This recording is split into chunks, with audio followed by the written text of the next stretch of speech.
to Concert Pipeline. That's Jens Schippel. And that is Steve Jones. And Jens, today on the program, we have not one, but two guests. Well, three if you count, the first interview being two people joining in. So we have a crowd we're interviewing today. Nice. Very cool. Sounds like a full house. Yes. Pretty excited about it. We have a band called January Jane on the program. And then this was a really cool twist that we don't get to do a lot. But we have Matt Pinfield on the program as well. He signed January Jane, and he is such a cool dude. He's like, what I would aspire to, to be one day, right? Like, right. Yeah, I mean, he's been interviewing bands. He's interviewed everybody. Like, I just saw a picture of him in Metallica. He was on their tour bus for a couple years ago. Fabulous. I mean, he must have some insane stories. Like, how can you even keep the interview, short enough? Like, I think it would be really hard to keep within the 20 minutes or 40 minutes or whatever you have allocated for that, because there's just so much history there that guy has been exposed to. It was tough, especially because as I was battling, I was like, do I make this two separate episodes? Because I can talk to him for, forever, I mean, he has so many stray stories. And, it was just so cool to get to hear a couple of them. Right. So we're going to get into that in just a little bit. But before we do, I have a story for you, Jens. I told you this yesterday that we have a story for the pod. You did. And I've been trying to scratch my head like, okay, what kind of story is Steve going to tell? And I have no idea. I wasn't able to come up even with any ideas. So this is going to be a complete surprise. And I also think this is fantastic because I got nothing. In true fashion, you bringing nothing. I appreciate it. Bringing a whole lot of nothing. I mean, I can tell some stuff, but it would just put people to sleep. Well, this will be an interesting story, I think. So this goes back to Friday night. Done with work, had fed the kids dinner. We were hanging out on the swings on the front, the tree swings in the front yard, and it was getting dark around 7:30, much as it's doing now. And we were just hanging out and having fun, and the kids are screaming and having a good time and everything, right? Well, my neighbor, you are maybe familiar, right? So this is going to be good. Anytime you say something about a story and then you mention your neighbor, I'm thinking, okay, this is going to be one of those unique stories that not a whole lot of people can probably, share, because your neighbor is, kind of an extraordinary person. She is. She's a special breed. She's definitely special. Yeah. She's the owner of the property's daughter, which comes with a couple of complications as well. But she apparently wasn't a fan of our jovialness that evening, and so I was over at the far tree swing, and then my daughter was with my girlfriend Tracy on the other swing. I was pushing my son on one, right, and then my daughter screamed. I thought my daughter screamed. I was like, Fern, really? And then Tracy was like, it wasn't Fern, it was the neighbor, and I'm like, oh, okay. And then she proceeds to play a talk program about screaming on a loudspeaker that we could hear, followed by during this point, by the way, my other neighbor came home from a trip to Hawaii and then came out and joined us, and then the bipolar next door neighbor continued to use her big speaker and play a song by Billy Joel, a song called "Moving Out." Are you serious?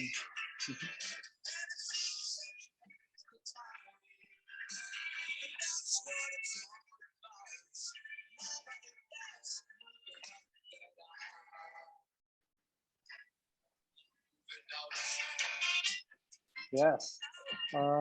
And so she played that on. She did. So at that moment, were you thinking that she was the one moving out, or she was trying to get you guys to move out? Like this is What was the passive aggressive vibe? bullshit of of Right. her, I think, implying that she wants us to move out, Oh my sort God.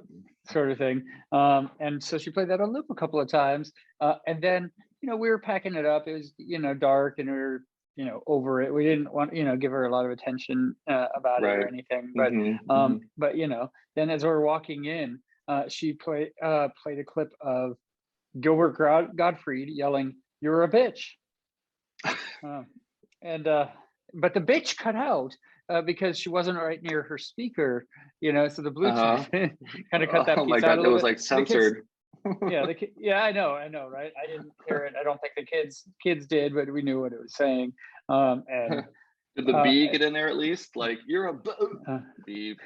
yeah, pretty much. You It pretty much disconnected. did. Yeah. Uh, Jesus. So it's just a little bit ridiculous, right? And so then in the next morning, my neighbor texts my girlfriend and I, and says, okay, her dad's going to come and talk to her and figure things out or whatever. But she had left a note on Tracy's car saying, "Tracy, sorry, apology accepted." So this comes after. I guess I need to give it a little bit of backstory because Tracy had talked about my neighbor to the other neighbor a little bit to kind of warn her about some stuff that had happened. Okay. And and I wasn't totally on board with that conversation happening. I didn't think it was a Like, great idea because oh, I see. of the unpredictability of my neighbor. But Mm-hmm. and Mm-hmm. and she found out, I don't know how exactly, but through family or or what have you, that had happened. So she said, "Tracy, sorry, apology accepted. Heart, Jacqueline." But then that later that day is when this music started playing. Oh, okay. All So right. All right. Just so after we the think fact. Okay. her dad. So Tracy thinks her dad may have, urged her to write a note apologizing or something because she was not, you know, keeping up to the apology acceptance, right? Oh, right. Okay. So, I mean, what? And one more on this neighbor scenario. So flash forward to yesterday afternoon. I left to go get my second COVID shot, and while I was gone, neighbor was watering her garden, and then Tracy said that she left the hose on. I got home, the hose was running, and I could tell it had been Mm-hmm. running, just leaning over Mm. her grass. And Mm-hmm. so we're estimating 2.5 hours, right? Probably Whoa. at least it's running. So, if it's a gallon a minute, 120 gallons of water, say, right? And we're on a well property. Okay. I was So just going to ask you if this is well water, then not such a big deal. well, if it's well water, then the well will eventually dry up if she's leaving it on forever. I mean, It's not a bottomless well of it, amazing, like, it does replenish, but it mineral takes time. water. And Yeah. if you leave the water running for forever, I mean, it could potentially drive up. I don't know how long it is, but also it's a goddamn waste of water, right? Right. And so I was like, okay, I'm gonna sneak under her fence, and turn off the hose, right? Because I don't want to talk to her. I just don't want to talk to her. Right. And so I'm like, okay, I'm gonna take some stuff out to the garage. I'm gonna go around the house. You're picturing my house. I'm going Yep. around to the other side, and I'm gonna sneak under. But I'm like, you just hang out on the porch. Just tell me, text me if. Did you put on all your camouflage that you use for duck hunting? Like, were you No, down there all sneaky? no, but that would have been great. But as I get over to the other side of the house, the side where the hose spigot is, like Tracy texts me to stop. So I go walk over to near the other neighbor's house, and then I'm texting with her and everything. But I think she was watching, and so I didn't end up doing it. But then, Do you think it was a uh, setup? I don't know what her deal is. I have no idea. But I thought you were gonna say like you walked over to where you crawled all stealthy in your duck gear and you're like, I'm gonna turn off this fucking water so I don't run out of water when I shower my kids or whatever. And there's a fucking camera like recording you invading her trespassing. Yeah, Like she's not there. paranoid. She's not there yet, but she did ask us if we had cameras set up once, but We paranoid. so ultimately with that scenario yesterday, Tracy ended up, we don't want to talk to her, but Tracy ended up knocking on her gate, her gate door, and she didn't answer. The door's open. She didn't answer, but the screen door, it was not. And so Tracy is like, Jacqueline, okay, your water's been on for a while. Not sure if you know, but we're, I'm going to turn it off. You can turn it back on if you want or something, right? Like to help out, right? Be neighborly sort of thing. And I end up turning it off because I know where the spigot is, and I've done this before when she's left it on for hours, and turn it off. And then this morning, when my mom, who was watching my son overnight, while they had a sleepover there, she came over and I was chasing my son down, and she heard a neighbor on the phone telling somebody about, I don't do drugs. I don't use a lot of electricity or water. And they come out, they come over and knock on my door and look in my windows and and turn off onto my property and whatever. And so it's it's been an interesting weekend, Yeah, definitely. So wait a minute. So this so the the neighbor that you have that has that's a bit on the extraordinary side, they are related to your landlord? Yes, the daughter. You said they're the daughter. Yes. Okay, so I'm assuming that the landlord knows all about this, right? Yeah, so all this about isn't the a surprise. behaviors and takes everything, looks at the global picture. I mean, I would imagine if he, he's not going to be too surprised, to think that she's weird shit. embellishing, some of what she's telling, if she's telling him. So I'm not too worried about this situation per se, but still got to be careful. Yeah. So. All right. Did the neighbor ever freak out about all the sidewalk chalk that you couldn't get off? I mean, yeah, that was good. Thanks for bringing that up. Yeah, that was. We just got past that, right? So. Right. Exactly. Oh my God. Well, you know what? Let me try to think of creative ways to solve issues without actually having to go onto her property. Like if we could somehow install like a little automatic water turnoff thing that just that I can control from my house, invisible, right? You can control it from your phone, or it's just like an automatic timer that just shuts off after 15 minutes or something. That might save some conflict, right? If it was only that one situation, that would be valuable, but there's a number. There's so much more. It's interesting, and my kids are honestly worried, I mean, like my daughter especially, like that something's going to happen, so. But did you ever see the movie Say Anything? I did, with the boombox. Yes. So I got this visual, just all of a sudden boom visual while you were telling the story. Your neighbor, not Mr. Cusack himself, but your actual neighbor, holding up the boombox, and the boombox just blaring Billy Joel. Okay. That's what it's all about. Dang. Yeah. All right. That'd be great. Well, that was fun. All right, so let's bring in the first of our guests. So like I said, this is January Jane. I had a chance to talk to Pat Villa and Mitch Mitchell from January Jane about their new EP that they have coming out, which is really upbeat and really cool. It was supposed to be through Zoom, but at the very last second, like Pat called me up and then he looped in Mitch on the phone, and I don't think they wanted to do Zoom at that point. So I adjusted. I pulled out the old audio equipment from when we used to go to shows back when concerts were a thing.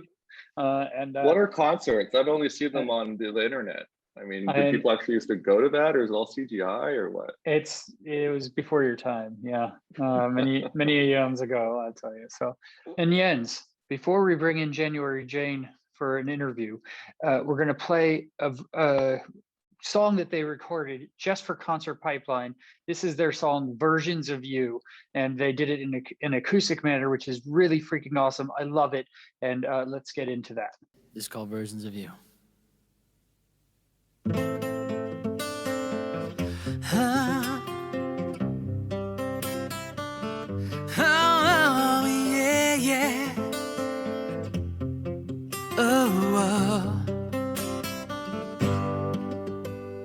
Down and out tonight, I'm cold. I left my heart somewhere by the stars. Hey! Thought about our situation over and over till I lost. Hey! So no more empty nights at your doorstep, and no more missing you. 'Cause I won't be there to hold you, because I think I want another version of you. And I know what I would do. I'd go back to nothing that I wouldn't do, when you had nothing to prove and there was something to lose. Oh, oh, so don't you let me down.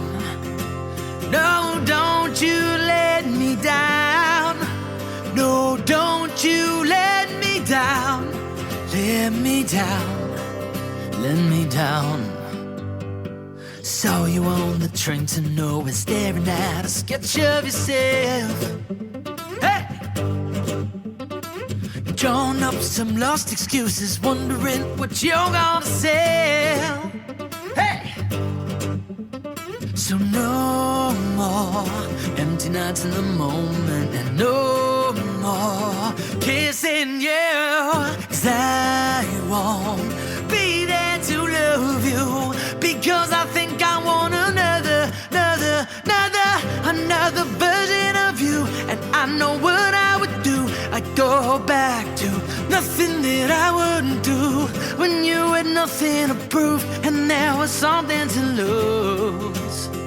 Oh, oh, so don't you let me down. No, don't you let me down. No, don't you let me down. Let me down. Let me down. Hey! Oh, oh. Hey! Don't let me down. Woo! Another version of you, and I know what I would do. I go back to somewhere that we never knew, when you had nothing to prove and there was something to lose. Another version of you, and I know what I would do. I'd go back to everything starting with you, when we had something to prove and there was nothing to lose. So don't you let me down. No, don't you let me down. No, don't you let me down. Let me down. Let me down. Thank you. Yeah, we should implement more numbers just going forward. That's one of the things that we should work on. We'll talk about that offline. We are a numbers-based band. You are? Yes, okay. we are. So how high do you want to count then? We can go as high as you can count. Should we? I mean, that would be hilarious if the entire podcast is not just counting. Alternate, okay? Before every single person clicks off. We need equal airtime between the both of you, so just alternate numbers and we'll be great, right? So, yeah, we would harmonize. Oh, okay. And we would at least go to six digits. I mean, yes. Yeah, that's just part of our normal regimen. That sounds like a pretty lengthy podcast, but I'm on board if you are. So, I love all of this. We're good. So yeah, Pat and Mitch, why don't you tell me, how are you guys doing? How have you been this past year? Oh wow! It's so much stuff has happened. Yeah, I don't know if you heard. There's this thing that happened. I don't know if you heard. back in January, February, March, in that realm. I mean, so we were scheduled to do South by Southwest, of course, last year March, and then we started hearing it's like, oh, Facebook just dropped out. They're not going to be going down. A lot of the big social media stuff's not going down. Some of the big movie companies are canceling. So we're like, maybe we should buy a refundable ticket. Something is happening. And And then something did happen. Something did happen, and lo and behold, we utilized the refundable ticket. So that's just free advice for everyone listening. Buy refundable tickets always. Yeah, it's very smart nowadays. But yeah, yes, and travel tips is mostly what we that's our real expertise. Yeah, we're a travel tip based band. Yes, but yeah, so during this whole time, we've really been busy just recording and exploring different kinds of music and different sounds.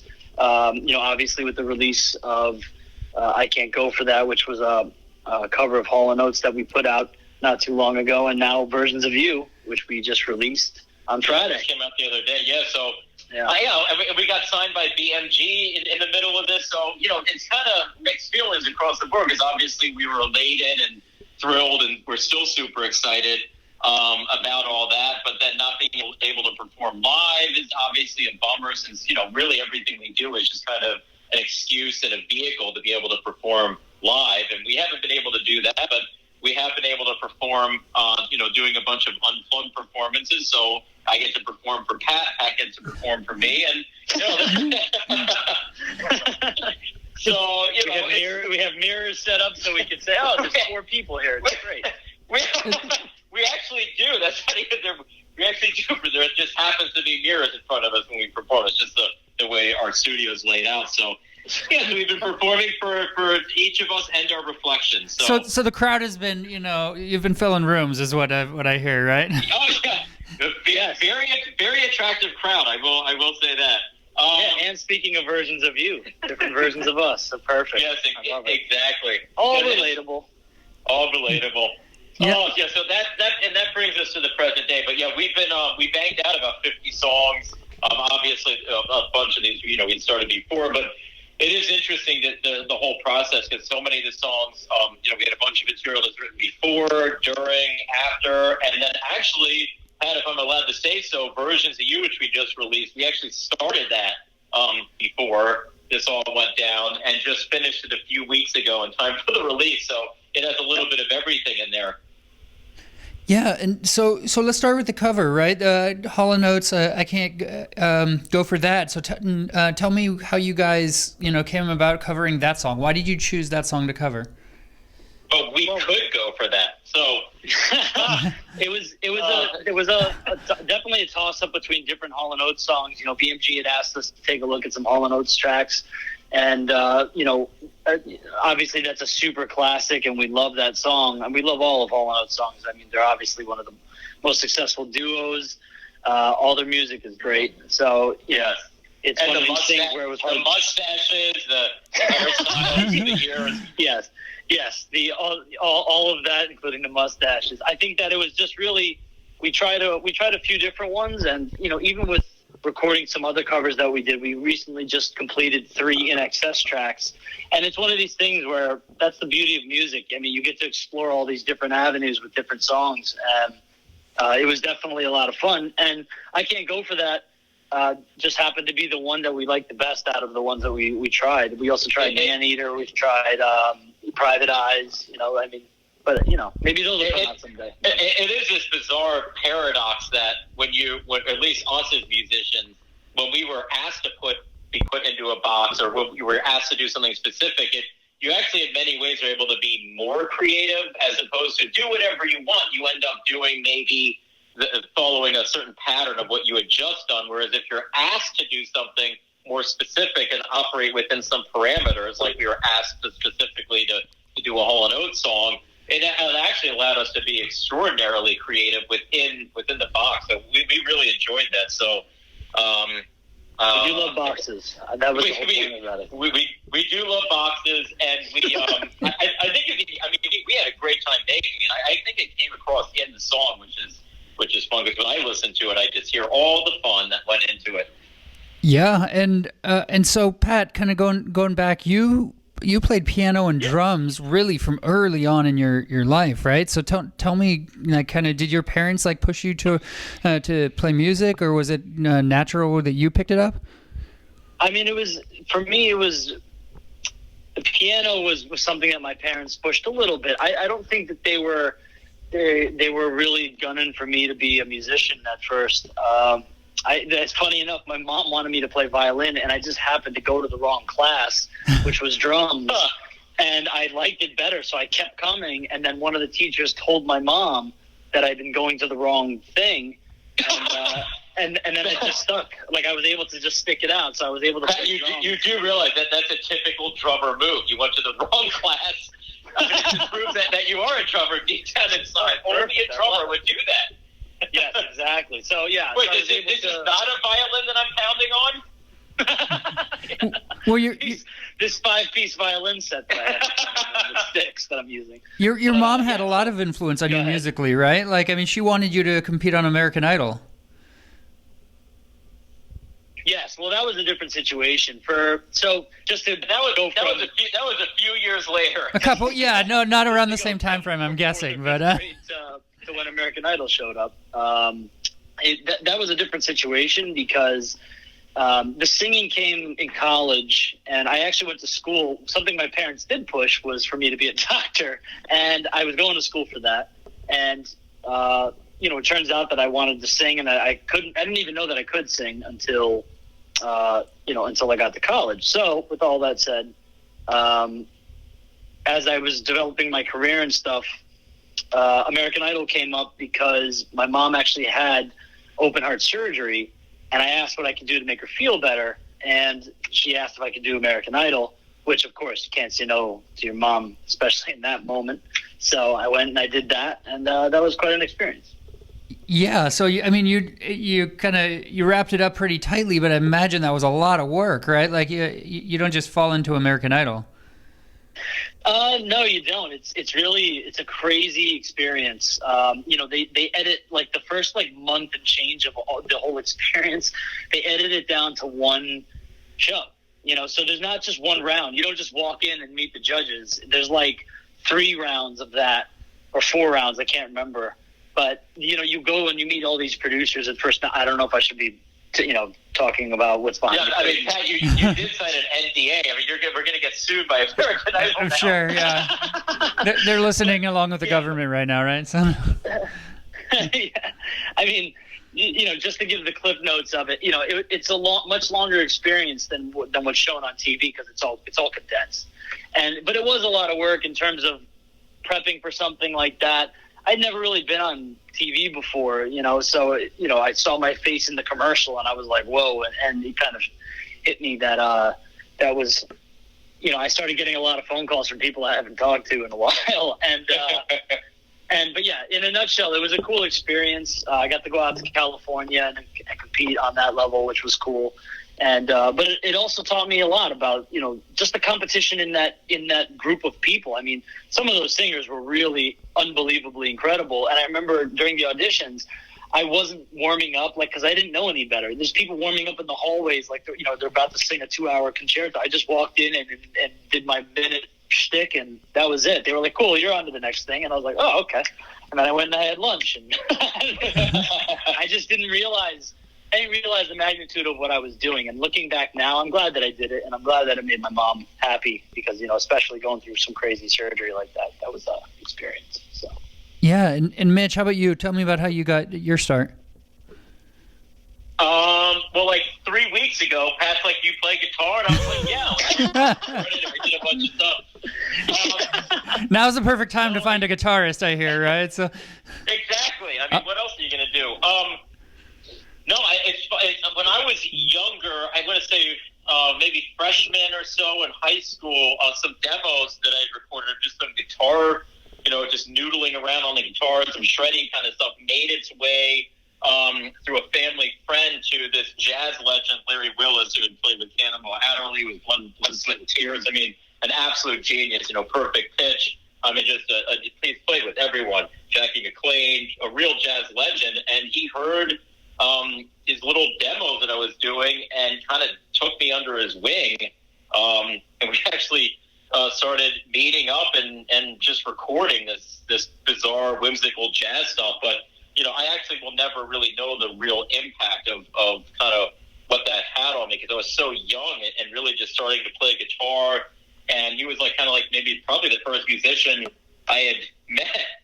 So here I have this legend just, kind of just whatever he was talking about or showing me or different things. I mean, God knows the impact that that's had. So that's how it all kind of began, and then here I am. Yeah, and then and here we are today, right? and so the band got together in January, of course, and at a club. I forget what was it, Jane's something. Well, it was actually on Jane Street. Jane at a Street, gallery that's right. opening, and we just happened to meet through a mutual friend, Jason Atienza, who's an artist, and he actually is a big sneaker artist, interestingly enough. But we met through him, and Mitch needed a singer, I needed a guitar player, and we've been enemies ever since. And we went and we wrote a song in like 10 minutes. And that song will actually be coming out on the next EP. But, yeah, it's funny. Yeah, but it is amazing though, because it was almost like an arranged, like play date. I don't want to say marriage because that gets a little weird, but it was like, hey, you guys get together and do this. You're a guitar player, you're a singer, and then we're like, okay, cool, let's get together and just record. And we got together and just started making music, and here we are now. So. It is funny. I mean, full circle. The very first song we ever recorded is actually coming out soon enough. So it's kind of funny how it all comes together. Did you guys not feel that it fit onto the first EP that you guys did, No More Last Times? You just wanted it didn't fit right? I didn't. From the label perspective, I think they're just trying to spread some stuff out. So. Because we have 50 songs to choose from as of now. Plus, we're in the middle of recording a bunch of new stuff.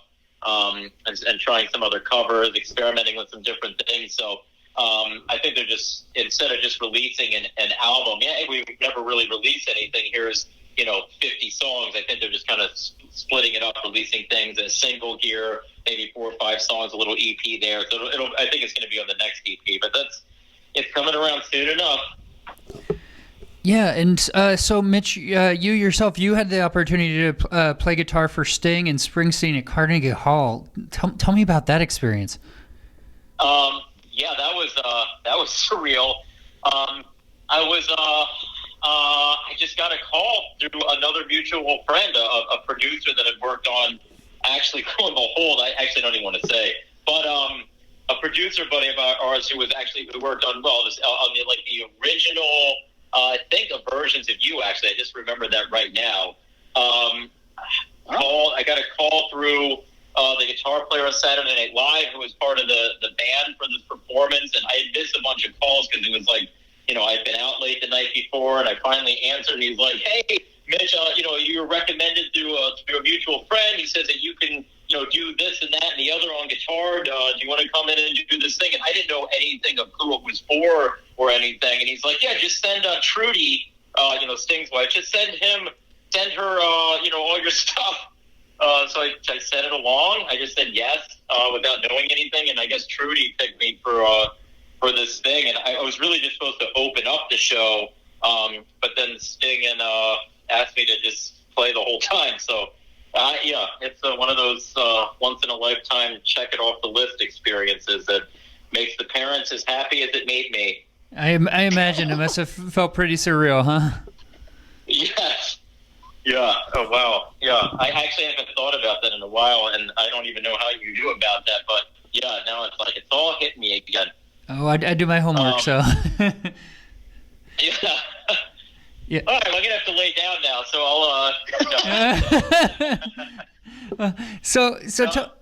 So tell me about getting signed to BMG with Matt Pinfield. Like, how did that come about? It's a dream come true. It's what we've been working for, and we met Matt. Funny enough, he came to one of our shows in New York, and he actually saw us perform in. What it was converted by this point, we think, and we're pretty sure, but it was a converted porn theater in Times Square, and we were playing a show there with the band, and that's how we met. Funny enough, he saw us play, and from there, we went out to LA to start recording, and just started, developing a great rapport with Matt, and obviously Matt is the the historian and the really just the one of the great minds of music, and really he can separate harmonies for you without even hearing a song, from 30 years ago. I mean, these things stick with him, and it's just so interesting to talk with him and pick his brain about music. But yeah, we've been on this crazy journey with Matt, and to sign with BMG, I mean, especially during the pandemic, which is even crazier. It was really good to get some really good news in the midst of it. And obviously, as any artist is kind of silly as it sounds. I mean, you always set these goals in your head to keep you going, other than just writing new music, which we all do. So obviously, that was a goal, was to ultimately end up at a BMG. And so that feels good, but it also felt great. I mean, immediately to have Matt kind of champion us from really day one. I mean, he would come over to my apartment where we were also doing a lot of recording in the West Village in Manhattan, and he would just hang out. I would order in food for everyone, and he would just go through our demos and give us notes. And then he found us a producer out in LA. And then we ended up going out there for quite a bit. We were, we were out there for a while. So it was just great to have him there from the beginning was really something. And now everything comes full circle, and obviously he's still a huge part of this. So and I think also just while it is something that we work with, while it is something that we work towards, getting to come on board with the BMG, it's just part of the ride. I mean, there's also this case of Grammy polish that I bought 5 years ago that I'd like to start using at some point in our careers. Hopefully someday that happens. But we've got goals. We've got goals, all the way up to the top. And I mean, this was one that was really high up there for us, and we're super excited and humbled, and we can't wait to start playing again. I mean, Mitch and I talk about performing live, and with Peter and the other guys too. It's one of these things. Being on the road is one of the most fun things in the world, especially when you do it with your friends. So super psyched for that part. But yeah, it's been quite the journey. Did it? Yes, it has. Yes. Did anything change for you guys from the transition from Whiskey Vinyl to BMG? Was there anything that stood out? We didn't. Nothing has really transitioned. It's all still there. All the elements of both. We kind of Voltron them, so to speak. It's just kind of everything's become one. So it's all still there. Our arms are tigers. Our legs are tigers. We have a big sword now. Yeah, we're very excited for all of that. Huge swords. Yeah. It's So no, it was kind of Matt. Everyone is still part of the. It's now the family's just gotten bigger. I think it's more tantamount to a large wedding than to leaving your current family. We just combined families. Yep. Yeah, and so the new EP comes out on April 2nd, I believe, right? And so, in terms of you mentioned having a big array of songs for this. So tell me about how it came down to these 5 songs. Well, I mean, go ahead, Mitch. Go ahead. Well, I mean, it's just imagine, that this is where Matt is just the king of this. I mean, imagine you sit down at a table, you have all your favorite foods there. What do you eat first? What do you eat second? What do you eat third? So, I mean, it was great to have someone like Matt to come in and just tell us what to eat first. I mean, it is, I think it's really as simple as that we kind of obviously we don't put things out if we don't like it. So for us, it's more about what's going to feel great is a complete package together. And that's how these were assembled. And that's where Matt's area of expertise, one of the many things, but this is an instance of it kicking in, and we just kind of, we spent enough time with Matt to know that he knows what's up. So, and I think too that these songs collectively, they have a good representation of our experiences of being in New York. A lot of our influences, besides musically, is New York City. I mean, we live and breathe this city every day. Now with masks on, but. I think that a lot of the influence comes from the city and from, things we've seen. And, these songs are definitely a representation of the nightlife, the excitement of the city. I mean, being, just being an observer on a subway train, like there's so many different aspects that go into all of these things, musically, lyrically, all together collectively. Yeah. It just kind of formed like a perfect medley of our experiences here. Mm-hmm. So yeah, like a vegetable medley made of New York. Exactly. Delicious. And as you kind of alluded to earlier, I mean, I can really see these songs being played live. Like, I mean, it's an injustice that you can't really play live in the capacity that they're made to be played right now, right? I'm sure you're excited to get out there and do it. I mean, I'm an eternal optimist, and I just can't help it. I mean, to be honest, otherwise you kind of have to be in this industry, otherwise you're in real trouble. But it's one of these things where so we've been doing a lot of these unplugged acoustic performances. So it's been kind of different ways of we've kind of been opening up our songs and kind of. You have to perform them completely differently that way because, obviously there are drums and all the other instruments in there. So that's been a lot of fun. So we just kind of, try to find the fun things that we can still do, when it's just kind of us in a room and a video camera. God, it sounds like we're on OnlyFans, but I mean, I was going to say, that sounds very it's just off at a video camera.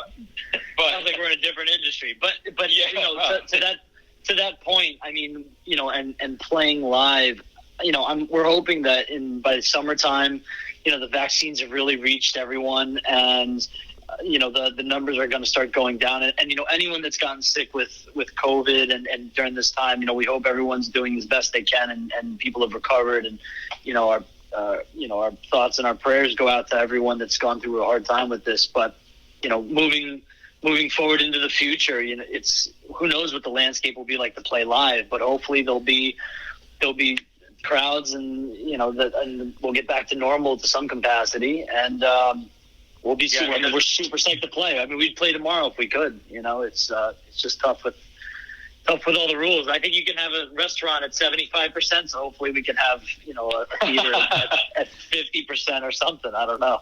Yeah, I mean, the other thing is we're hoping because it's now looking like maybe May, June, some smaller things may open up, and then September, October, some larger opportunities will be available. But I think it's one of these things that people are just going to be. They're just I don't want to say horny for it, but let's just be honest. I mean, you keep people locked up long enough, you unleash them. I think they're going to go nuts. Oh yeah, people need live music, so. I'm a little horny for a concert, I'll tell you. So I'm ready for it. Aren't we all? Right? Ready for it to happen. It's been too long, I'll tell you, for sure. So Pat, as we went down, can you tell me what yoga karate is?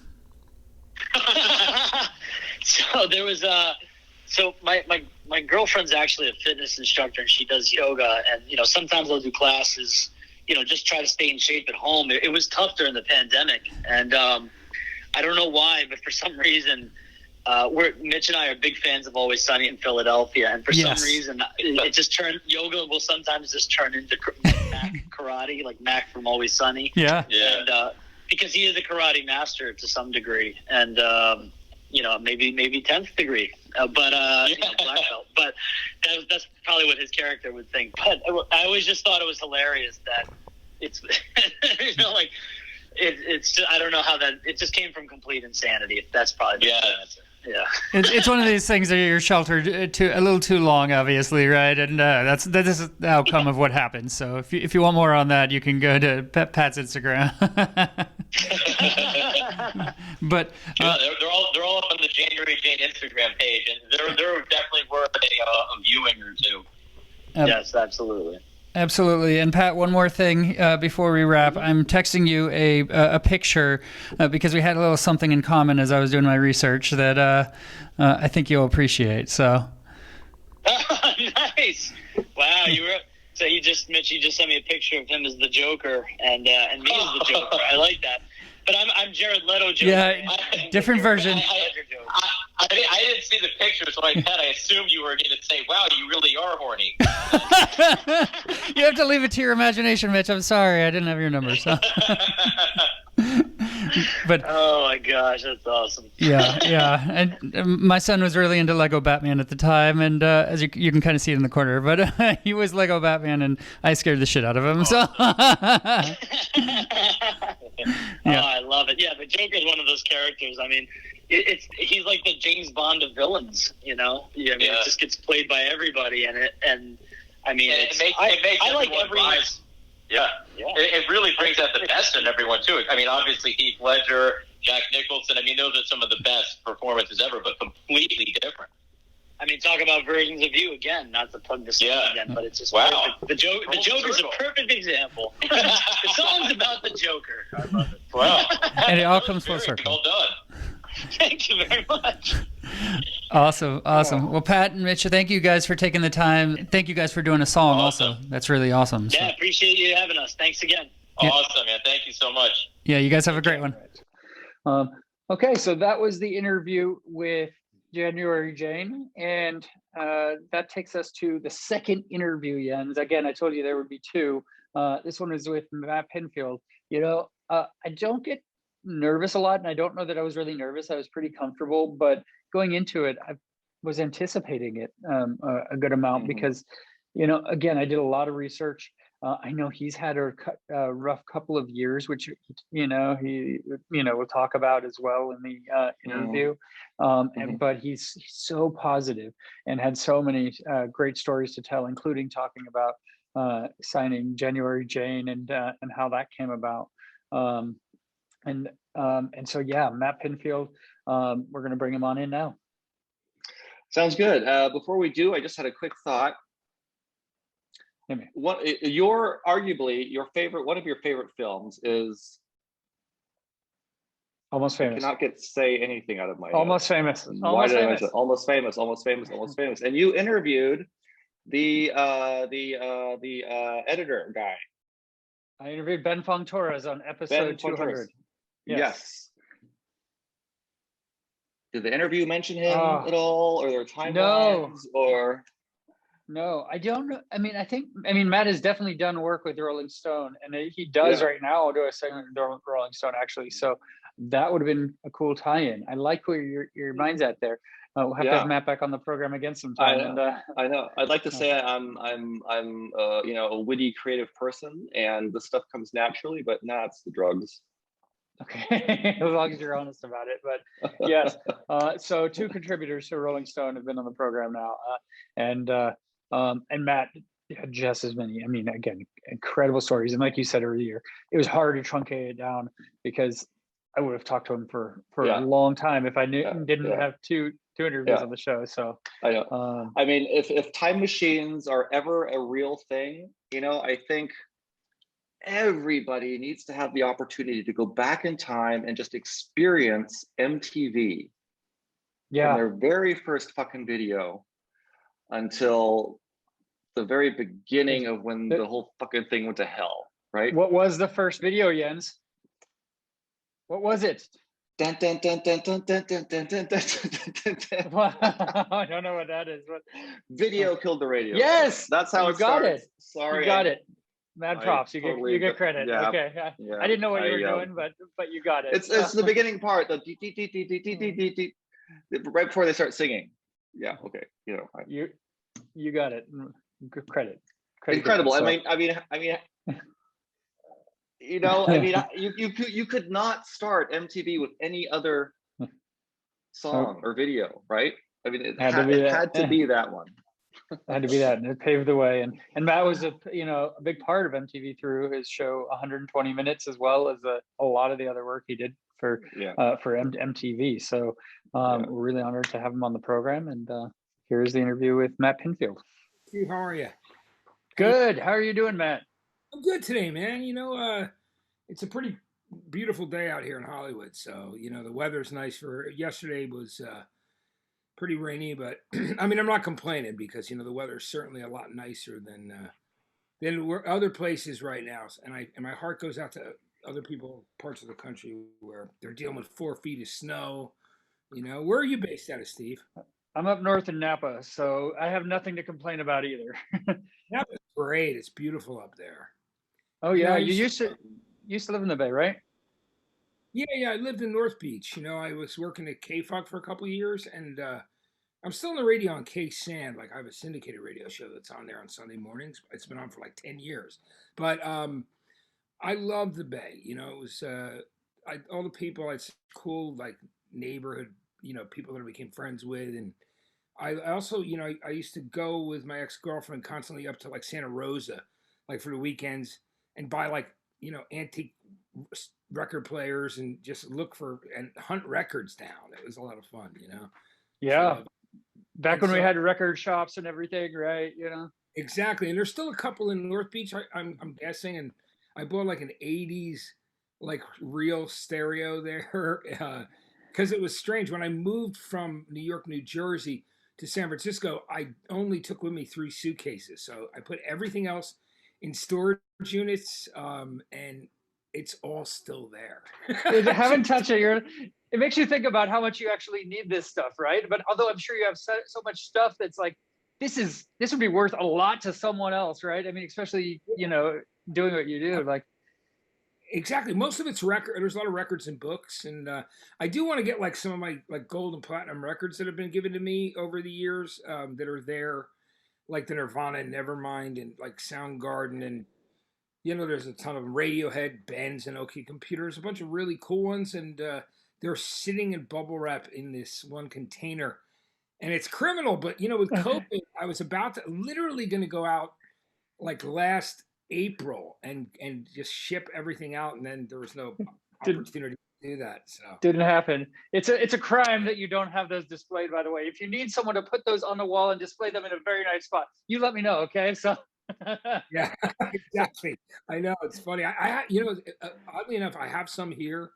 Like like there's like a Alice in Chains, 2 of those, Jane's Addiction, Prodigy, Porno for Pyros, things like that, and Garbage. And you look at those, and those were actually spillover in when I was moving. It didn't make it onto the truck, so my friend brought it to his house and then shipped those to me in San Francisco. They were all there. It was cool. I got to when I was there. Once I found my permanent apartment, I rented Paul Kantner from Jefferson Airplane's old place on Grant and Vallejo, which was really? Yeah. And I'll never forget turning on the shower the first time, and it had a psychedelic shower head that was shooting like colored rainbow lasers. Oh my God, that's ridiculous. Isn't that hilarious? I know, I was dying. It was so, of course she has a psychedelic shower head. It was great, Yeah. But I love that area and Napa. And I think when I put up my book, I was up. Well, I definitely I remember doing Sweetwater Music Hall, Bob Weir's place. I did a book signing and like a thing there with Matt Nathanson, so it was pretty cool. But yeah, man, it's so you're getting good weather too. I mean, I love California. Once I've lived in California, both northern and southern, I just can't imagine living in another state. You can't leave, right? Like, my ex-wife wants me, she's said time and time again, she wants to take the kids and kind of go to a different state. And I can help choose the state. I'm like, this is my home. I'm not leaving here. Everything I ever need is here. Sure, I can own a mansion in Idaho, but I'm sure. Yeah, exactly. It's everything else that really counts here, like the weather, the culture. There's just something, you just can't beat California. There's certainly not not that there are right now, but there's certainly not the concerts in Idaho that you get out here on the West Coast, right? Oh, they're the best. I mean, that was the thing. Even in the Bay, and then down here in Los Angeles, it's like just both places. There's always something to do. There's always a show, And I love that. So that was a big withdrawal when I got when COVID happened. No live shows. Oh, you and me both. I'm like, I've never not gone to a concert for this long, right? It's ridiculous. Yeah, you would go to a bunch of them, and you just expect they were always going to be there. And I think the artists feel the same way right now. They can't wait to get out on a stage, and it's probably going to be their most explosive performance, or at least emotional, depending on the style of music. But I think it's going to be pretty amazing when it finally opens up again. we'll all appreciate every concert that much more, I'm sure, right? 100%, Steve. I can't wait, man. I'm pumped about it. Yeah. Well, I want to start by congratulating you. 10 months. That's a big deal. And, I know your life has gone through a lot of big changes in the last couple of years, but, it sounds like you're doing really, really great. And so hats off to you. Thank you for that. I really appreciate it, man. I'm really glad that, I had a lot of great friends and people that, were very supportive through those tough times, everything from being hit by that car and nearly getting killed to, having to get sober again. And I feel great at 10 months. It's amazing. It's just like, I feel better than I've ever felt. And I've been working so hard on my physical health, spiritual, mental, everything. It's so, I feel like I'm in a really good place, and I'm extremely grateful for that, So it's a humbling experience, in a big way that, with all the people that, reached out and gave of themselves, emotionally, and those people that, my friend had put together that GoFundMe, which I was, when I was literally halfway up to the Bay. That's where I went into treatment. And I was at the Grapevine. My friend said to me, my friend Chris Trevero, who put that GoFundMe together, I said to him, I go, well, Music Cares only can pay so much. Did you find someone else, like an angel investor or someone who I can pay back later? He goes, no, we're doing a GoFundMe. I'm like, you're doing a GoFundMe? You can't do that. I go, that's crazy. You can't ask people for money. I was like, and he goes, no, we're doing it. And I was just absolutely blown away by, the amount of people that put their money and their love and support into that. And, I'm accountable to every one of those people, to stay on the right path and then to help others. So that's my, it's really important for me.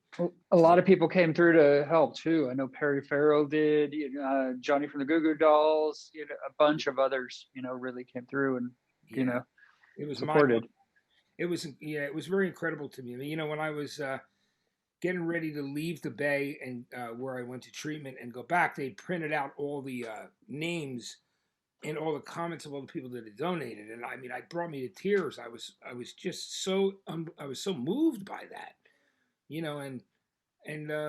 I just can't go backwards, So and again, it's about spreading the message and helping out the next alcoholic or drug addict or anybody who's struggling with mental health issues, and I want to be an advocate for all those things. And I'm already starting to do it. I've been, speaking at a lot of meetings and, it's just been a really great experience.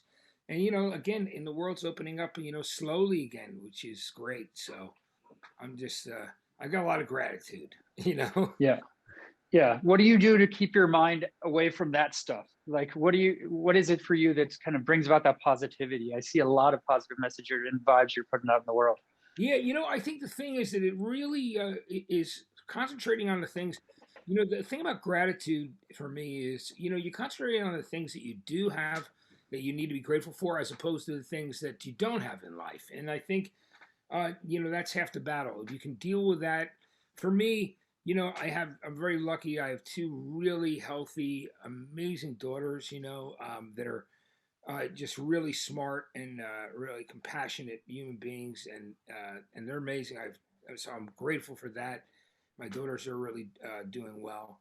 I love what I do, and I'm so grateful that I get to work in music, and it's been a part of my life for close to 4 decades, professionally, and that's what I do. So music is such a big part of it. Obviously being involved with a lot of people in recovery, doing charity work, doing service work, but also, the other thing is kind of changing the trajectory health-wise in everything that you have and do. And a big part of that has been exercise, which is, I'm so committed to that as well. I look a lot different than I did a couple of years back, and it's funny if you see me post old pictures. I mean, there's certainly periods where I don't look too bad, but there's other periods where I'm like, wow, and people are like, man, you look 10 years younger than you did 10 years ago. So I'm like, oh, I'll take it. I'm just grateful to be healthy. And, so I focus on all those things, it's, the music. I love what I do. I love the work, whether that's interviewing artists or doing radio shows or, some of the TV work that I do. That's kind of all I ever really wanted to do from the time I was, a young kid. I knew I wanted to be involved in music, from like literally from the get-go, from my earliest memories. And so that's a dream come true, and I have to realize that's the other thing. One of the ways I'm in a good mindset. So like I've made some serious changes and decisions that I will not pick up. Of course, it's one day at a time, but I'm not going to pick up that first drink because I know where it leads. I don't have any preconceptions. I don't have any that it'll end well, because it never does. Yeah, it does. When you're an alcoholic, you're an alcoholic, and the truth is, there's not an alcoholic out there that hasn't tried to find the right combination to drink successfully without it getting in the way and making your life unmanageable, or just getting away and dulling your senses. And I don't really want to go through life with dulled senses. I want to be able to express everything, feel everything, everything that, not only from the people that I love to spend time with, but the music. I mean, there's nothing better. Some people, I understand, they may associate those issues with certain music, but I don't. That's not to say that there were records where I'm like, wow, remember listening to that one, that record, we were all singing together and we were drunk that day or whatever it was. But I've never really associated music with alcohol or drug use. They were always more of a side component to music itself. The music was always the thing that was first and foremost. But when you get involved when drugs and alcohol become your priority in your life and start to get in the way, you start to lose sense of those priorities, that being the most important thing. And from a completely clinical side of things, the alcohol and drugs affect that frontal lobe of your brain that literally, where you make your decision making, where your thought process goes, and you don't make good decisions. No. And especially if you genetically, you're susceptible. Like myself, it's funny. Nobody else in my immediate family, my father, my mother, or my brother and sister, or their families have problems with alcohol. So it has to be one of my other ancestors, or my father's, one of my father's or mother's relatives. We're not really sure, because we're a pretty small family. But I don't know. I'm just grateful. I'm in the best spirits. I've got to tell you. Yeah.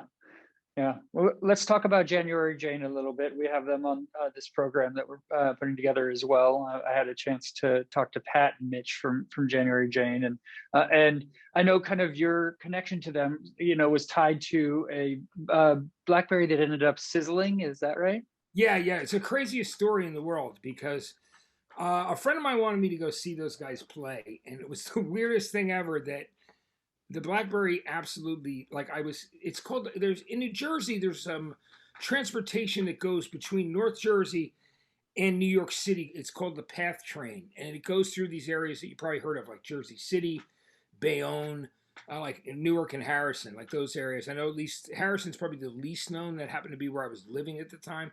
I was from central New Jersey, but I was renting a house there from a friend, because it was shortly after I was doing a morning show in New York City on a radio station there. That was a cool, like, alternative and rock station. And when they sold the station, even though it was doing extremely well, it changed formats.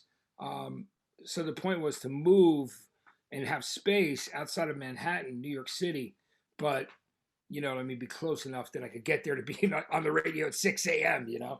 So I was on my way in, and I promised a friend I'd check them out, because that was always my thing. I was always trying to check out and find new talent, and even just as a fan, on that curiosity level. And if somebody told me, "Oh, you really got to listen to this band or this woman sing or this whatever it is," I mean, it always piques my curiosity.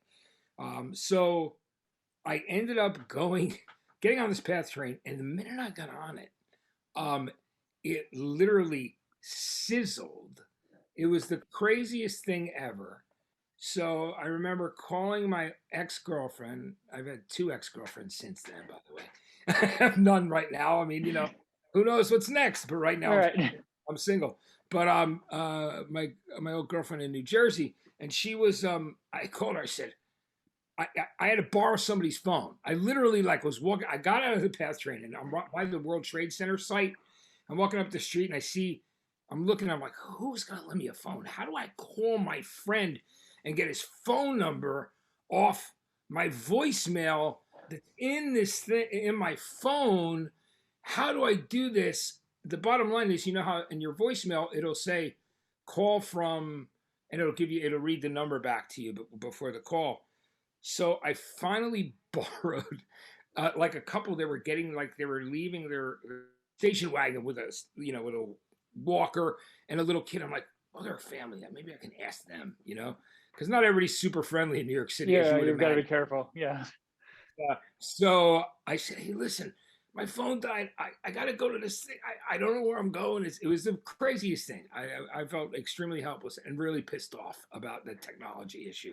And so this BlackBerry that sizzled, I borrowed the thing. I called my girlfriend. I said, here's my passcode. Go into my phone, listen for this message, get that number, call this friend of ours named Rich, let him know that I don't know the address because my phone sizzled, that I didn't memorize it.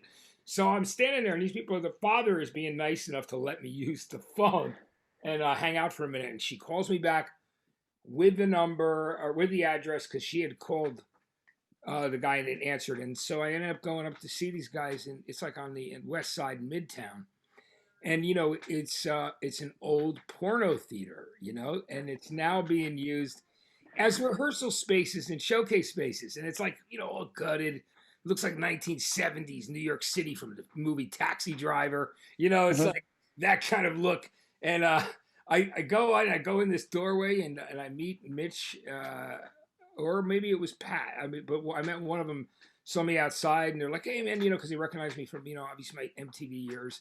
And then I went up and I watched the guys play, and I was really blown away by them. I loved their show, and I love their personalities. I just love the fact that they were super talented, super cool, funny, self-deprecating, and at the same time being confident. There was it really was a mix of all those things. So there was a lot of charm in those guys, and even in these early stages, the songs were, I could hear some really great stuff in the songs and a lot of potential. So that started a long relationship and friendship with these guys, and going through so many different things over the years. Many nights of karaoke in New York City. There's a famous karaoke bar on West 3rd Street, and going there, and every one of us, trying to tackle songs and just do so much stuff. And of course, Pat's a great singer, so he can do pretty much anything. I can get by, with a little less alcohol in me. There's I go to a certain level. Mitch can do a couple of things. He'll do some grunge songs. But we had this crew of friends, and it was it's kind of centered around these guys. So I always was a believer, and just sort of long-term relationship. And for me, that's the thing I've always believed in those guys, and I'm really happy that this record is coming out. It's like a lot of bands, you're starting out.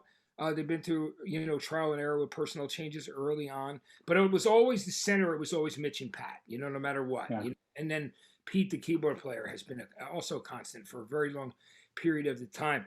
But Mitch and Pat have always been the center of that from the very beginning, and they have this kind of cool, unbreakable bond that I love. But I have just crazy memories. The funniest thing in the world. One of my other great memories. We were coming out to LA to do some recording and rehearsing, and at one point a few years back, in early stages, and we were flying out, and I was getting ready to fly out with the guys, and I tell this story that I fell on my ass in 2 different states in 30 minutes, and how that happened was it was winter, and so my girlfriend's driving me to the Bank of America. I'm going there to get some cash or whatever, and I walk out in this black ice under this little small bit of snow, and all of a sudden she looks, and I wipe out on my ass, boom, and I fly, and she's like, "What happened?" And I'm like, "No, it's like black ice. I don't know. It's and whatever. They didn't even lay down any salt or whatever it was. Typical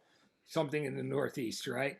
With the bad weather." And so then I get in a car and I go to Mitch's apartment, which is in New York City. It's on Bleecker Street. It's in the West Village.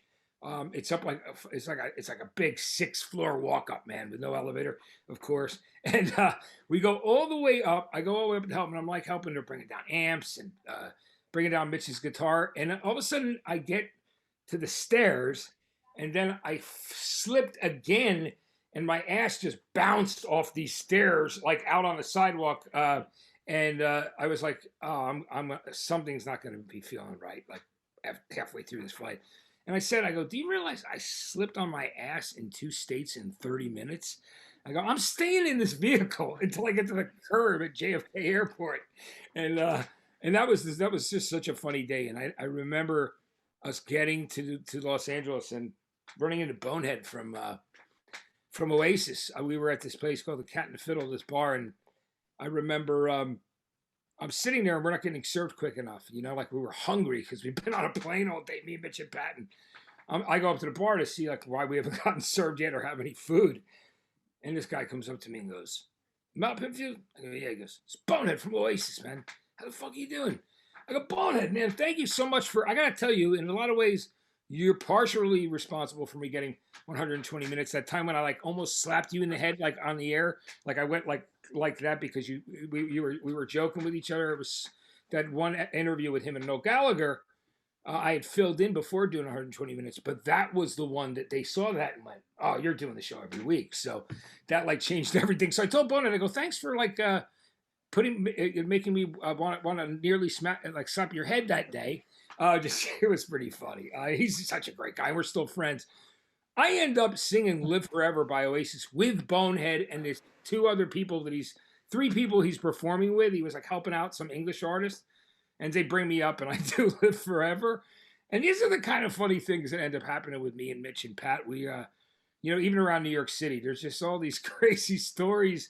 And it's a lot of fun. So, really getting back to everything, I love their vibe. They love so much different music. They listen to everything, but from like Mitch had always loved Eddie Van Halen and hard rock to Depeche Mode. And, they'll listen to like In Excess and the Smiths to, AC/DC. I mean, definitely, and a lot of 80s stuff that has a lot of grooves. And I think, you hear a lot of that in what they're doing now, which is, that 80s influence, which I think is really cool. And I think it's like a perfect time for it. I mean, with bands that have come out in the last few years, like 1975, and that's just one example, but there are a lot of young bands who are definitely inspired by the 80s sound, even if they don't know it indirectly. There's so much stuff right now that kind of borders on using keyboards and synths and drums, but has grooves, is danceable, and good vocals.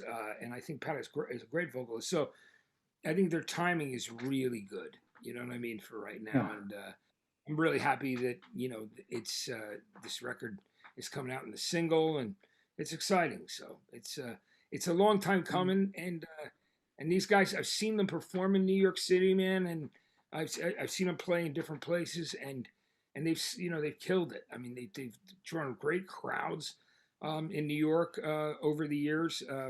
And I've even seen them play. They did a thing once inside St. John's, the cathedral, the giant church. Wow. And it was a charity event for like Big Brothers Big Sisters. And I brought them on that night.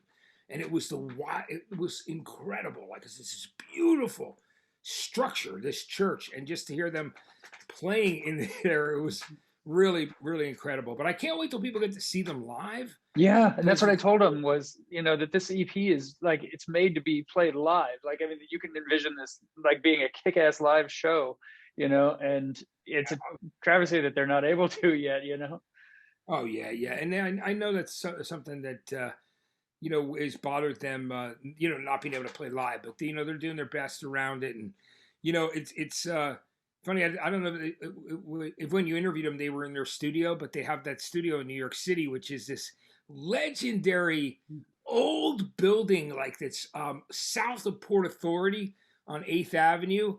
And they turned their rehearsal space into this, it almost looks like this cool, like tripped out 70s New Orleans meets like 70s Superfly and Shaft looking. Like it's just had this cool whole like vibe going on, and they made that like their little second home and their place to meet and do a lot of recording. And if you went up in that building, you'd probably be a little frightened if you saw what the other places kind of look like. And they've created their own little world in the rehearsal space, which is awesome because it doesn't look like anything else in that building. The rest of that building is, kind of what you'd expect. A little burned out. And it looks post-war or something, you know what I mean? But I just think, again, you can tell by interviewing those guys, their relationship is so strong. Oh, yeah. And their personalities are just great the way they bounce off each other. So it's really cool. Well, for sure. So a couple questions before we wind up, man. Thanks for the time. You were honored by the Rock and Roll Hall of Fame. Tell me about that experience, because that's pretty remarkable. Yeah, it was amazing. It was 2008, and they called me up and said that they were going to do a event where they would honor me there.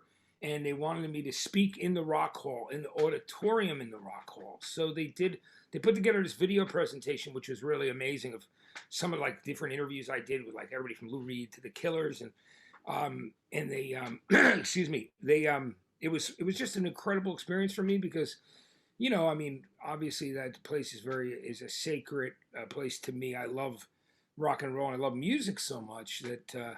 That was an incredible experience. It was an honor to be honored by them there, and they had said that listen, the interviews that you've done and the impact that you had on through MTV was really important. And so then the amazing thing is the next thing that happened is just a couple of years back, they put a gigantic sign that says 120 minutes with Matt Pinfield on their in one of the I guess between two floors.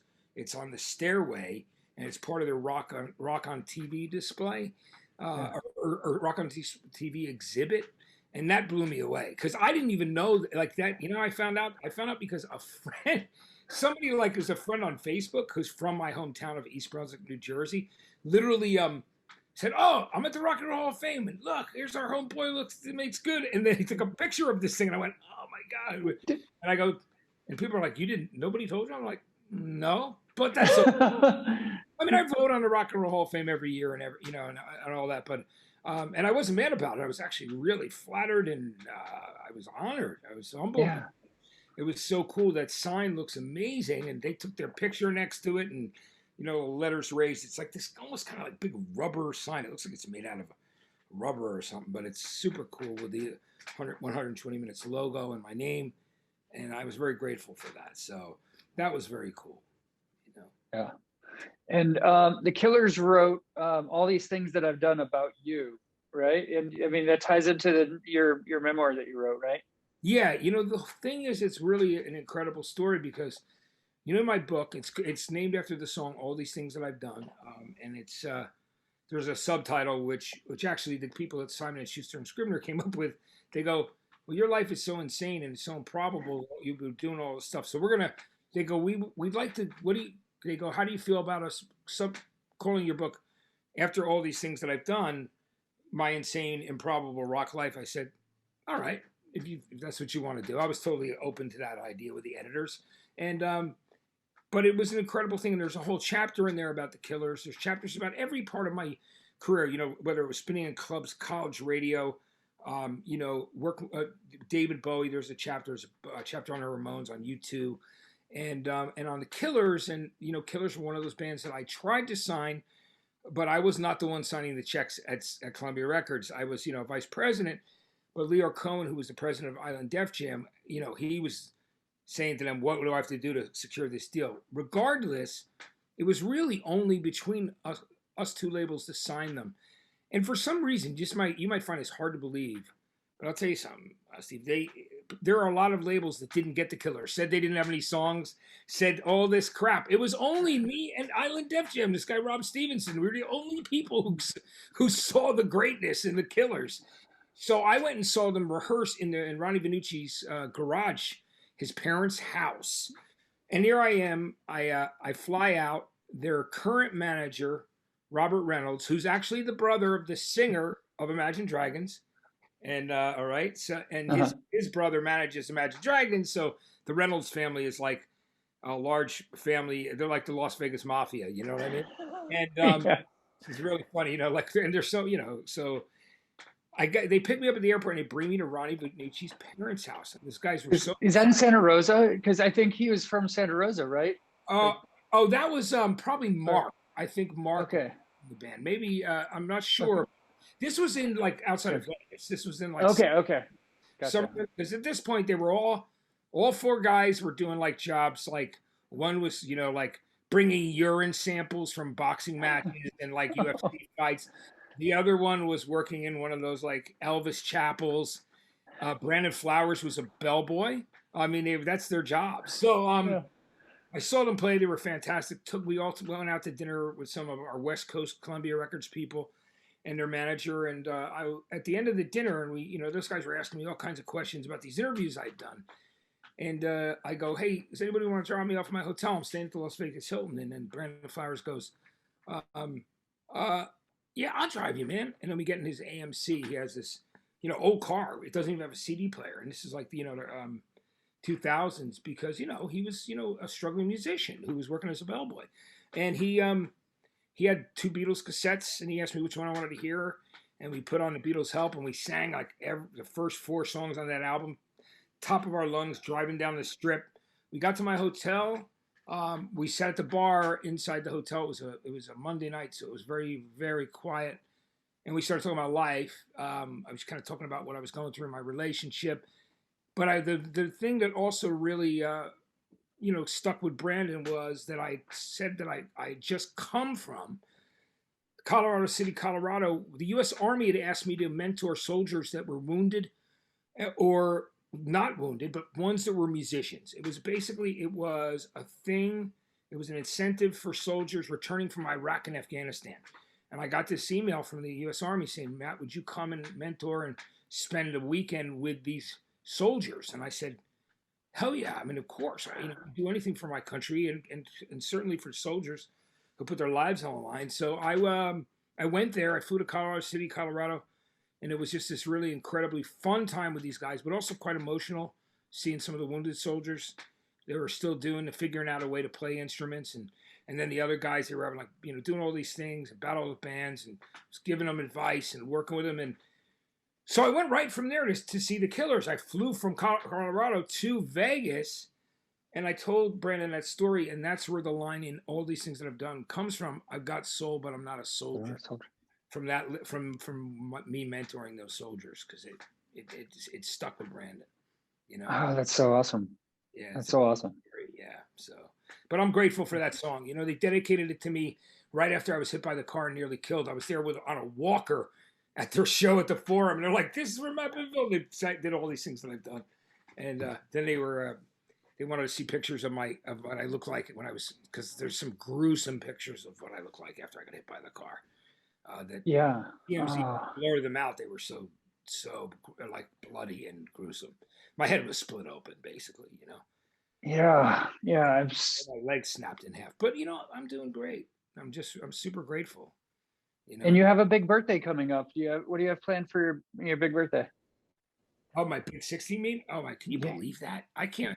I'm like, 60? It's the new 40. I remember texting Billy Joe Armstrong when he turned like 40 and going, Billy, it's the new 30. And now I'm saying 60's the new 40. But I mean, look at it. It's amazing. I feel so much younger because I'm healthy. I exercise all the time. I know that the thing is, it's my 1 year anniversary of sobriety is within few weeks of my birthday, 20 days of my birthday. So I think I'm kind of celebrate them together. Another year alive, another year around the sun, and a whole year sober. That's the idea. Is to take it one day at a time, but to get there. And I don't plan on doing anything. I'm going to do everything in my power to not ever have to go back to that lifestyle. Because I enjoy living too much, And like I said, working with the guys in January Jane, doing the things that I do, like being around music all the time. That's where my heart is, and that's what I want to continue doing. And I want to help out alcoholics and drug addicts that need to know they're not alone, and that they also can get out of it, and they can change the trajectory of their life and turn it around. And that's so important. You have so much to live for, and so many, people who love you and care about you, and look up to you. I mean, me being one of them. I mean, like you, I've been interviewing bands since I was like 18, and it's just always something that I've loved doing, and getting out to concerts, and and getting to talk to bands and get these experiences, and and I can spend hours just hearing your stories, because you've done everything, right? You've talked to everyone that I could dream to talk to, and it's amazing. So yeah, well, I enjoyed talking to you too, Steve. I just want you to know it's been a great experience with you. Thank you for having me. Absolutely. And I wish you all the best. I'm sure you do a great interview. So, and you're thinking from a guy who does interviews. So, well, that really means a lot to me. I appreciate it. So, yeah, I really mean it. And I know I'll be seeing more of you. But thank you for having me on today. Absolutely. Last question. Favorite venue in the Bay Area? Oh man, favorite venue in the Bay. It's still the Fillmore. I just love yes. Okay, we got clear up your next hour, Matt, because we're going to talk about the Fillmore forever. So, all I can say is I just love the Fillmore. I love the history there. I love the venue itself. I just, I stood on the side of that stage, and I've watched the show from every angle, and I love that place. I love the history. San Francisco and the Bay is so rich in musical history, and I just. It's for me, that venue is just one of the greatest legendary venues in the entire world, not just the Bay or the country. So it's one of my favorites. I love it. I've seen so many amazing shows there. The energy is amazing. You get lost in the posters on the walls. I mean, so much of my personal history is there. I mean, I peed in a bottle backstage at a show. I proposed to my ex-wife on stage at the Fillmore. I've the apples are magic. It's an incredible venue, Oh yeah, it really is. 100%. Yeah. So much, everything you're saying about it too. Those old posters are amazing, aren't they? Yeah. And it's funny. It's nuts that I never got to meet Bill Graham. I wish I had. I met a lot of people from the Bay music scene. I mean, I interviewed Bob Weir back when I was 18, in college radio, and so many other great people from the Bay. But Bill Graham, I would have loved to have met and talked to. What an incredible guy that he was, So Fillmore, I mean, just he was a real visionary and a tough man and a cool guy. So Yeah. So, but this was fun. I really want to tell you how much I appreciated it. Hey, well, I appreciate your time as well, and I know January Jane. I really appreciate you taking them under your wing as well. So they've got a great AP, and so bringing them onto BMG is awesome. And hopefully we get to connect again in the not too distant future. So I hope so too. See, it'd be great, man. Take good care of yourself though, and up there in Napa, it's beautiful. I know it's gorgeous. There are days when I think about all those areas there in Northern California and miss them. I was thinking of Santa Rosa recently, and I just thought about I just love going scouring like old antique shops and like checking out like cool old, just finding like like a lot of records, but like old turntables and weird, just weird cool stuff that's there's so much history, and you can find really cool things in Northern California. And the beauty itself is just you can't beat it. Yeah. Well, I'm gonna go buy a copy of your memoir because I want to hear all your stories. So enjoy it. Thank you, Steve. That's great. I mean, it means a lot to me. It's I'm glad they re-released it on paperback just a little less than a year ago. It was April of last year. It came back out again, and I was very grateful for that. Judd Apatow had said that he loved the book, and I think that might have had some influence on when they saw that. They might have decided they'd re-release the book on paperback. And I was like, thank you. I thank Judd. It's cool. But anyway, So listen, I'll see you soon. Steve, thanks so much for taking the time today. All right. Cheers. Yeah, you have a great one, okay? Yeah, you too, man. It's great meeting you and doing this with you. All right. I'll see you soon. That was the interview with Matt Pinfield here on Concert Pipeline. And Jens, at the end of the interview, I told Matt, I want to hear all of his stories. Like we could talk for so much longer, as I said. And so I told him I was going to go right out and buy his memoir, and I did. Nice. This is his memoir. All these things that I've done, my insane, improbable rock life. And dude, why does he kind of look like Alfred Hitchcock? Alfred Hitchcock. I just connected that same thing. That's awesome. I remember as a kid there were these two shows that were so awesome. I think there might be some I think they might have been redone, or I don't know, but I remember there was like there was Alfred Hitchcock Presents, right? I don't remember if these were in the 80s or when these shows were popular, but they always showed his side profile, right? And then boom, as soon as you showed me that cover, it's like, oh my God, that's like Alfred Hitchcock. And the other one was Amazing Stories, which was Spielberg. Yeah. Yes. But anyway. I've not read it yet. I'm saving it for my trip next weekend. I'm going out of town with the girlfriend, and I want to have some good reading, so I'm going to check it out then. But nice, good. But if there's anything as interesting as the interview that we had, it'll be quite a great read. So, Jens, that takes us to our final segment on the program. What is it? Well, Steve, it's time to bust out some badass music fucking news.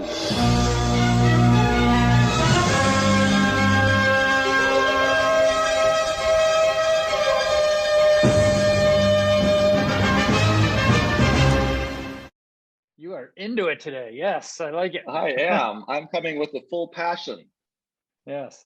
Well, I'm going to tell you, the first story. We talked about concerts. What are they? And I don't remember, that sort of thing. We're trying to remember this.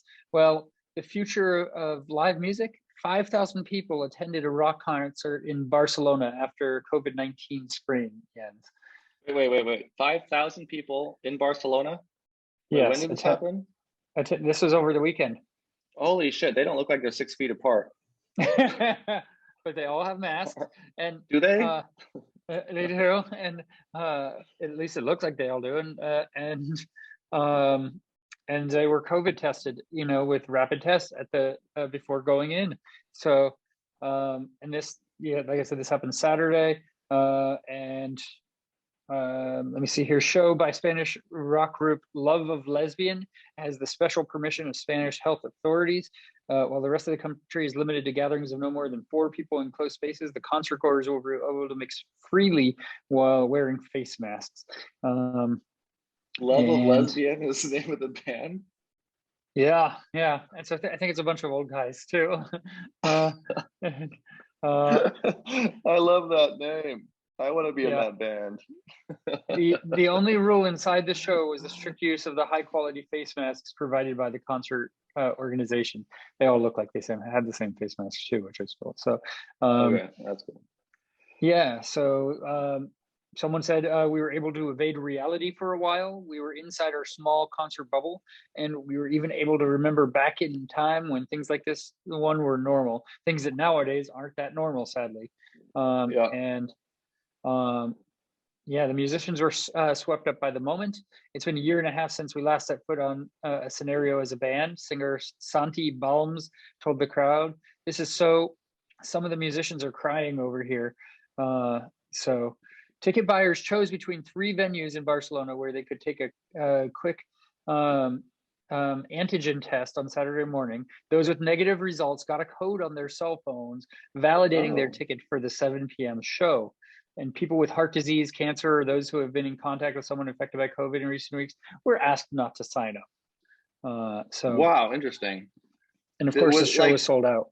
You know what I want to know? Like, my burning question is, when they paid for the ticket, was there like first you pay for the show, right? And then you pay the ridiculous processing fee. And then did they have to pay for like all the COVID shit? Like, was that another 75% of the fucking ticket? So this wasn't an expensive show, right? Because I have the same questions about shows now. The tickets ranging from 23 to 28 euros, which is $27 to $33, included the cost of the test and the face mask that was obligatory except when eating or drinking in designated areas. So they did it far out. They did it really right. And to your point about the expensiveness of shows, I was almost tempted to go to Detroit at the end of next month because Andrew McMahon is going to be doing a show there and people will be in pods. Like you can be in a pod of up to 4 people. Like, what does a pod look like? Like a giant egg? Everyone's like in an egg or something? I think so, because that's what it looks like on the album artwork. And not the album. That's I mean cool. the promotional artwork.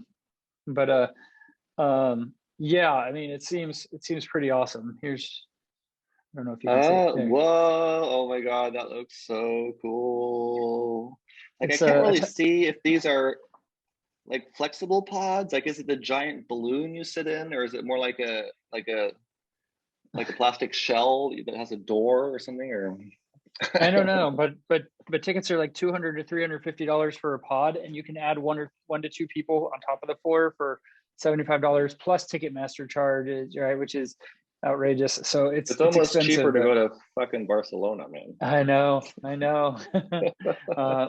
Well, one thing that I was wondering, like, I'm wondering if like, you know, the city of Barcelona or whatever, or the government in general, you know, was helping with the costs, you know, of this, or if concert goers had to submit their, you know, insurance information. Health insurance companies, you know, could pay for the testing, like what we did when we got our shots, for our first shots, right? We had to fill out the paperwork and submit our insurance. So I don't know, but they made it happen, right? So it's pretty cool. That's pretty cool.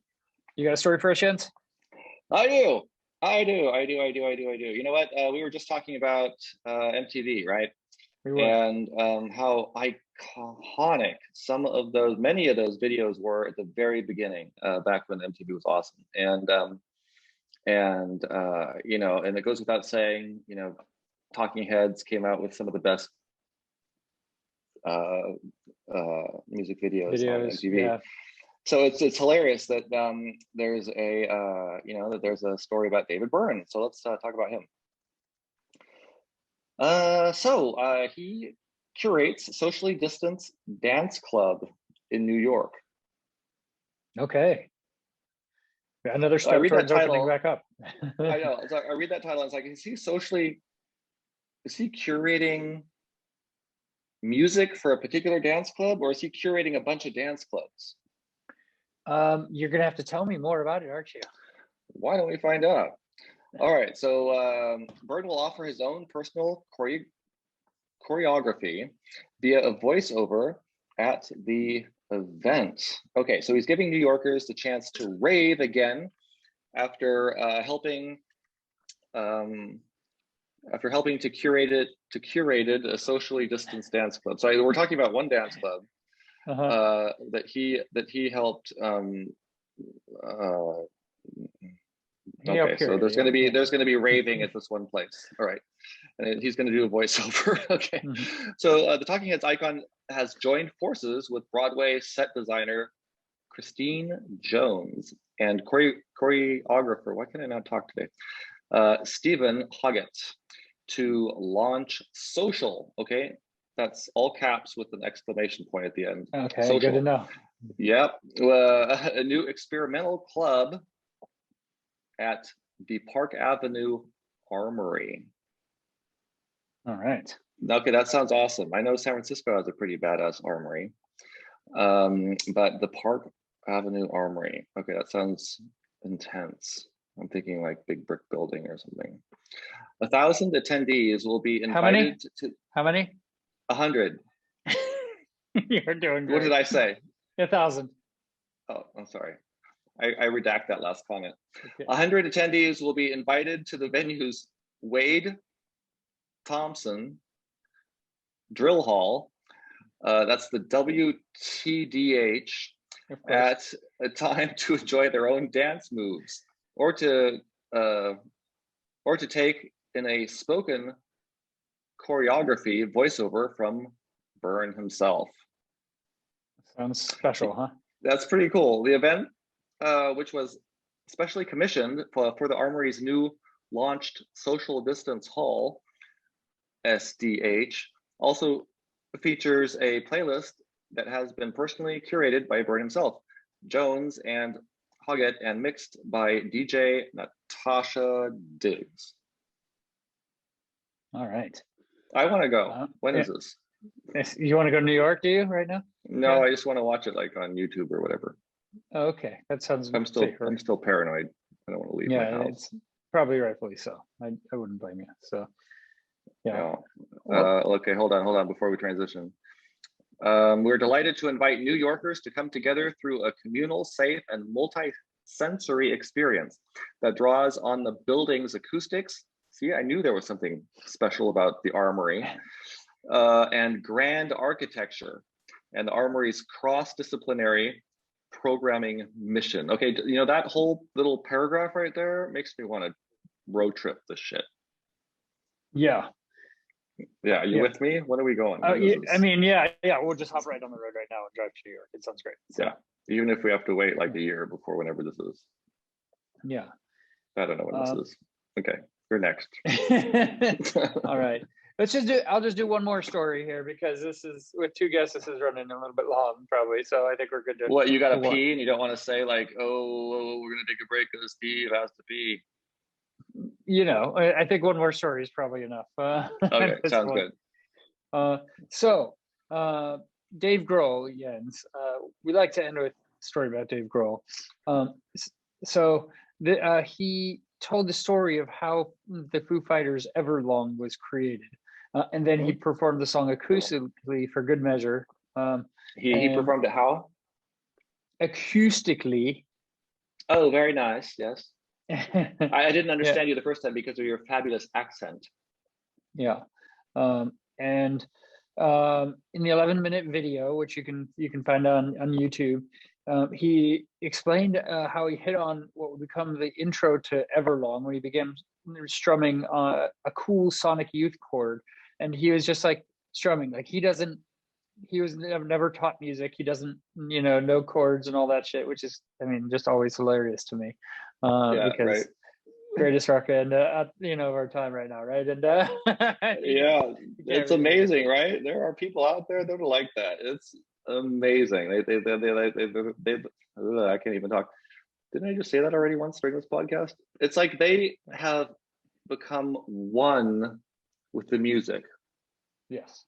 They've become one. They've like transcended, and they are one with the music. So the notes don't matter anymore because you've become one with them. That's very deep. Continue. Yes. Yeah. I'm a very deep person.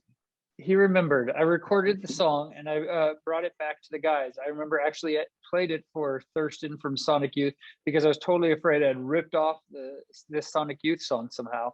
And I said, listen to this thing I just recorded. Listen to this demo I just did. He said, why is that a demo? Why isn't that on the album? It just felt so off the cuff and unofficial that I considered it to be a demo. So then we went and we re-recorded it. And that's the song that you hear on the radio today. Wow. And he added that he never considered doing Everlong acoustically, explaining, I thought it was a rock song. I think it was maybe the first time we did the Howard Stern show. Howard Stern loved the song. And when you do the Howard Stern show, it's 6 o'clock in the morning and you don't want to touch an instrument, but he asked that I play it acoustically. And so I did. And in a way, it gave the song a whole new rebirth. This was long after it was released. It gave the song a whole new life.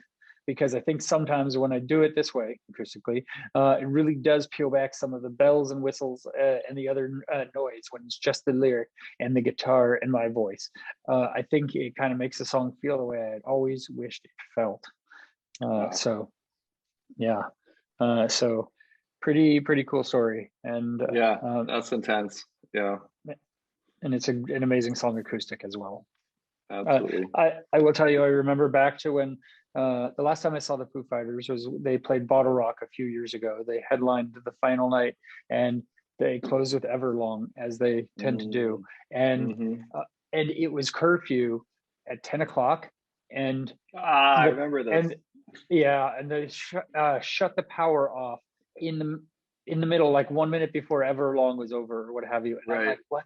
Like I didn't even really realize they did because I was so damn close. I was 3 people back from the stage, and so I didn't catch it like most of the crowd did. That the power was shut off and you couldn't hear it or anything because they kept playing like fuck it. Yeah, but I'm like, really? This is fucking Foo Fighters. Like, I know it's curfew and you have to pay, but it's Foo. This is their last song, of course, right? Just fucking Right, they let don't them care. finish. They'll just pay the fine or whatever. I know, it's so stupid, but yeah, those fucking neighbors, man. If it wasn't for those pesky fucking neighbors, we wouldn't need a curfew. I know, right? Well, what can you do? These people that do not appreciate music. Yes. Well, that is our show. Art. Yes. We don't appreciate art, but we do here, okay? We do. That's why we exist, and that's why we keep on going and going and going. It's true. So Jens, next week on the program, we have a returning guest to the show, one that I interviewed a few years back. His name is Robert Berry, and we had a really good interview. He did the interview from his studio in Campbell, so he's here in the Bay Area. And Campbell, yes, where's that? That's like Silicon Valley area. Okay. All right, you just got to take my word for it. So. I was thinking North Carolina, but I don't know. No. But all right, I'm good. We had a good chat, and we'll bring him in next week, and that's our show. So for all of us here at Concert Pipeline, that's Jens Schippel, and that is Steve from Concert Pipeline, not the Sex Pistols, Jones. We'll catch you next time.